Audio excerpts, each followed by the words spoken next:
So let's find out, where's Hannah? So the oysters from this farm are served in world-famous restaurants, places like the French Laundry in Napa Valley and Per Se in New York City. So this is the real deal. The creme de la creme, and we're so lucky to have it not too far away. So let's find out. Hannah, where are you? Where's Hannah?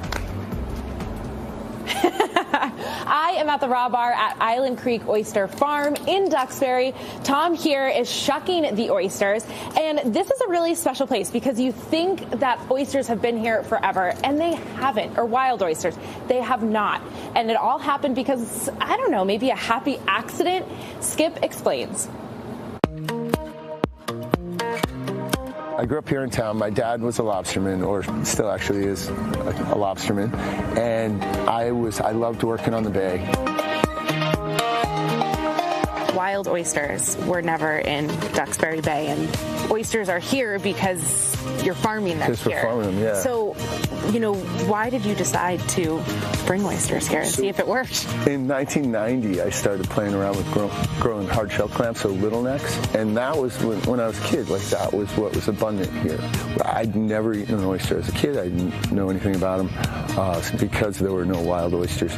In 1995, I got wiped out by a parasite. Out of desperation, I wanted to try something. I wasn't ready to give up on this idea of shellfish farming. And so, just kind of a long shot, I tried oysters, and I didn't even know if they would grow in this environment, which is cool. And they grew, and and people started eating them, and they wanted more. Well received, yeah. Skip and his team have expanded to farm 3 types of oysters.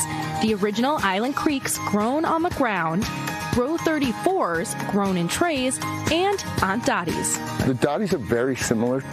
They're grown in trays like this. There's an island out here on the other side of the bay, and just beyond that is a little community called Sakewish, and it's actually in Plymouth, and that's where the Aunt Dottie's are. So they're grown in trays. It's more out near the opening of the bay.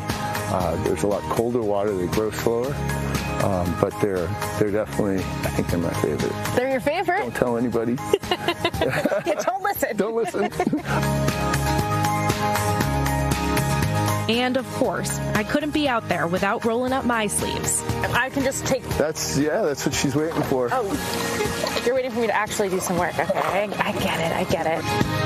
But these aren't sorted yet or culled yet, right? So it doesn't... Correct, yeah, okay. Not yet. We call them TBCs, to be culled. TBCs, to be culled. You're filling it too much there. I'm filling it too much? Yeah, you can't do that. Oh, is that why you brought me a second bucket? You're going to get yelled at. Oh, I didn't know the rules. So now that you've collected them, they're going to cull. Yep. So these are divided. What's going in here? What's going over there? And how do you do this? So we have our regs, 3 inches, our selects, which are about 2.5 to just under 3 inches. And then we have 2 crates on the ground, 1 for small oysters that don't make the cut. This year. They don't make the cut this year. They don't make the cut this year, correct. They'll go back to grow. Yeah. We'll go through like 70 crates a day sometimes, plus tide and counting, so. 70 crates a day. Yeah.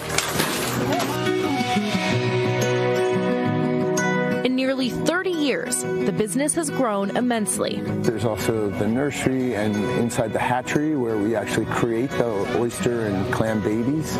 But then there's this whole hospitality side. So we're down here on the patio at the waterfront. There's an inside raw bar here now, and across the street we have the Windsor House Inn. Then there's distribution. So we sell to about 1,000 chefs across the country. We've just recently opened a cannery. So we're going to start tinning our own shellfish. When I originally started growing oysters, I figured I would grow oysters long enough to try to figure out how to grow clams. Yeah.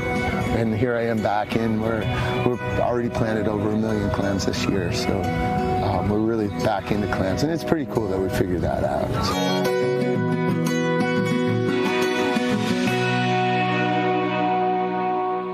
He's really stuck on there. Oh my gosh, what's that? So that was our little buddy that we met there. But look, here I have the Aunt Dottie's and I have Island Creek oysters.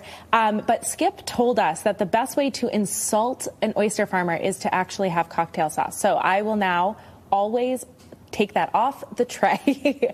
But cheers to this, ladies. What do you think? I know that you guys love a New England coastal moment. Yeah. Slurp. So a little minuet, maybe a little wedge of lemon in there.